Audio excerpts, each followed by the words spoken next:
Yeah, I'm still plagued by people approaching me going, "You're a bit stupid, aren't you, trying to put all that power through the front of your car? No, you should know the limit's 200 horsepower."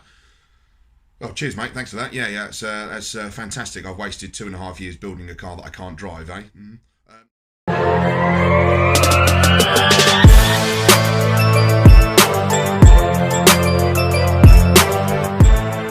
Hi guys, welcome to another episode of me, Grant, in the garage. And today I have to start with a bit of a sore point, really. I guess it's more of an oversight on my part. I've been ploughing time, money, effort, you name it, into my Abarth to give me as much performance as is physically possible from the given setup. And I completely overlooked the golden rule that you can't use any more than 200 horsepower in a front-wheel drive car. Also, people would still keep banging on about. Apologies to sort of immediately jump into a rant, but it is something that is starting to make my blood boil. Why is it that as years move on, technology moves on, everything moves on, that we are now seeing cars with more power than ever from all drivetrains, front-wheel drive, rear-wheel drive, four-wheel drive. You've got cars involving hybrid electricity. You've got cars with fully electric motors. You've got cars now, road cars, that are making 2,000 horsepower. You've got hot hatches, which were meant to be small little sort of zippy cars, maybe 100, 150 horsepower. You've got hatchbacks making 300 horsepower. You've got the average saloon toppling supercar performance from yesteryear. So why is it, I asked the audience, why is it that the mentality of certain people has not moved on? I start talking to people about my car. Oh, go figure. Look at that. Oh, look at that. For 700. You start talking a little bit further about it, and you tell them how much power that I've got and how much power that I'm pushing for. Packed real Right. There's still a lot of room to work. So when And the first thing they come back to me is, well, that'd be way too much for a front-wheel drive car. How on earth are you going to control it? It's amazing you're not in a bush right now. Right, guys, so to help encourage my point, I'm going to show you a few clips on YouTube. First of which, obviously, I've checked on here. So, Civic drag car. Admittedly, we're not talking about turning corners here, which is one of the arguments in terms of the limitations of front-wheel drive car.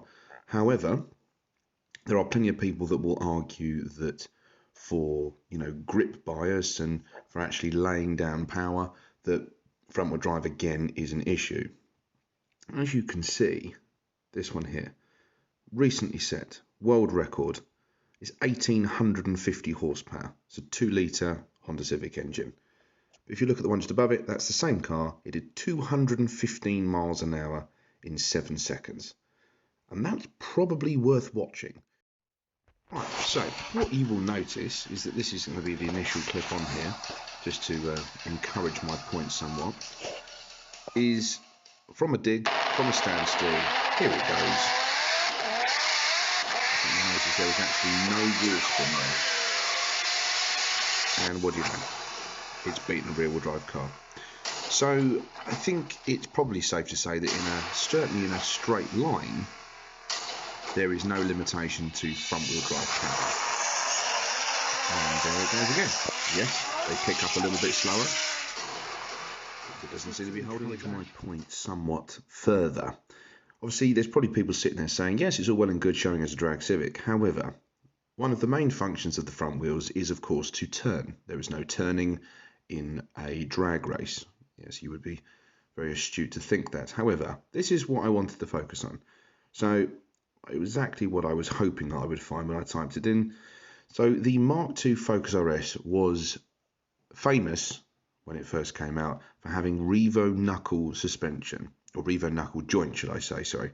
What this basically allowed for was a better transition of movement, especially with steering input, but also obviously harnessing the power. Now, they come out the factory with 300 horsepower, but as you can see this one here, it's been set up for track and it's 550.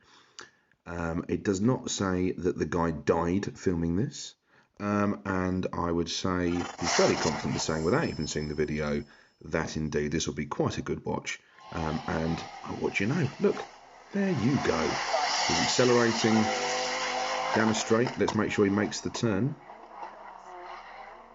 And he's made the turn. Good grief. 550 horsepower, and he made the turn. Well, there we go. So you will notice this is onboard footage, and seems to be doing quite a good job. Yeah, a little bit of torque steer, but that is quite normal. It's 550 horsepower. So obviously making sterling progress down that back straight. I haven't got a clue what track this is. Oh, good grief, he's made a corner. He's made the corner. You'd expect him to be in the trees by now, wouldn't you? But the reason why he's not is something that I'm going to come on to in a second, actually. So, one could probably argue that, actually, there is no limit. I think the question is that what can I do to my car to allow me to put that amount of power through the front wheels of my car? Now, and the reason I say that, and this is where it's going to get a bit more technical, is that there are a million and one different things that you can now do to harness the power of a car and distribute it evenly. So if we look at the more simple one, where we have special differentials, we have aftermarket ECUs, we have very clever traction control systems, we have turbocharging. Everyone has got everything turbocharged now. We have different control over boost. So we have boost by revs, boost by gear, boost by speed, boost by time. We have boost by bloody everything, which means, for anyone that doesn't know, that if your car makes 30 pounds of boost, which is a lot of boost, which is going to make a lot of torque and a lot of power, and pretty much any turbocharged engine, you don't have to bring it all in at once. You know, it's not a light switch. You can progressively bring it in. You know, gone are the days where it was no boost, no boost, no boost, no boost, no boost. Boost! Here we are. We're speeding up now.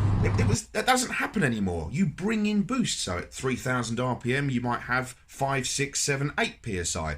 By 4 or 5,000 RPM, you might have 20 psi. The 30 psi may not even be delivered in that gear. It might just be too overwhelming for the tyres.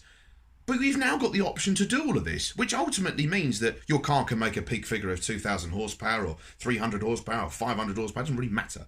But it doesn't have to be delivered in all of the gears. So if you know that a run of 80 miles an hour with the correct tyres at the correct temperature, your car will put down all of its power. You give it all of its power in that gear. You know, if you think, oh, first and second, they're a bit useless, the car keeps spinning, you've got a bit of a traction problem, then you turn it down. It's quite simple. You can make any car spin up if you really want. You know, you could put budget tyres on, I don't know, Daihatsu Terios and make it spin up, dump the clutch, drive it like a moron. It's how you drive it as much as anything else. But it's also, you know, there's people out there spending £30 on a budget second-hand tyre, and they're going, oh my God, my car's spinning, you know, it must be really powerful. And you think, well, if you spent decent money on some decent tyres, it's ultimately the last thing that sticks you to the road and puts your power down onto the road, and you're relying on basically a disused rubber band. You know, it's the sort of thing you'd see in an office. If you get proper tyres, you're not going to break traction. You get them up to temperature, you're not going to break traction. You use boost correctly, you're not going to break traction. What's the answer here? Everyone can have as much power as they want. It's all a myth. Come at me, internet. Yeah, that's pretty much what I'm getting at. There's so many people that still bang on about, you know, that's too much power for the front wheels. Okay, so what do you suggest then? If it's too much power for the front wheels, we make it rear wheel drive? Because if I put crap tyres on the back of my car, it's still going to spin up at that power. Oh, we make it four-wheel drive then. Okay, brilliant, we make it four-wheel drive. But what happens when I start spinning all four of those wheels? Do I admit that I really probably need boost by gear and better tyres? It's a joke. It really is a joke. And it seems to be at the moment that it's still... I honestly think that people that come out with this sort of stuff should be shunned back into yesteryear's cupboard. Go away. Like, get out of here. It's the room for new technology now. Now, I quite like old cars. I like the way they handle, and I like the way they perform. I like all the histrionics. I like the fact that every time you put your foot down, there's cars that are conspiring to kill you. They snake around all over the place, and they sort of don't drive quite right. But that's part of the fun of it. I like to drive. I like to control a car. But you can quite easily see why people of this sort of era now just don't understand it. Well, why can't I put that much power through my car? My car handles it just fine. You know, a Ford Fiesta back in the day was basically a baked bean can with an engine. Now, a Ford Fiesta is quite a luxurious car, actually. It's quite expensive and it goes quite well. You know, you've got Ford Fiestas with as much power, or performance, should I say, sorry, as an old 308 Ferrari. So, things are moving on. People's opinions or people's statements are not. So I just wanted to be the first, or one of many, to stand here and say, please, take a newish car out and just try it, because they don't all spin. There's not just, you know, Hertfordshire's are quite a green county. You know, there's many bushes and hedges and shrubberies scattered around the Hertfordshire counties, and I promise you, they're not full of young teenage people trying to use too much power in a front-wheel drive car. Oh, there might be some, actually, and some of them might be my mates. I'm probably going to get a phone call about that quite soon, actually. But in all seriousness, technology is here, and admittedly, I don't agree with all of it, because we're getting to an era now where cars drive a little bit like PlayStations. You are a passenger even as a driver. But do you know what? Let's take the benefit where we can. All this technology can be used for the greater good. And if it means we can get more power and stick it on the road, why not? Your thoughts, please. Comments down below. If you've liked this rant, weird style video, please comment, subscribe, click the little bell thing. I keep forgetting to tell everyone that. Click the bell, so when my video comes out, you don't all sit there and wonder if I've made a video. It tells you. Yeah, so comment, subscribe, like, bell, do it.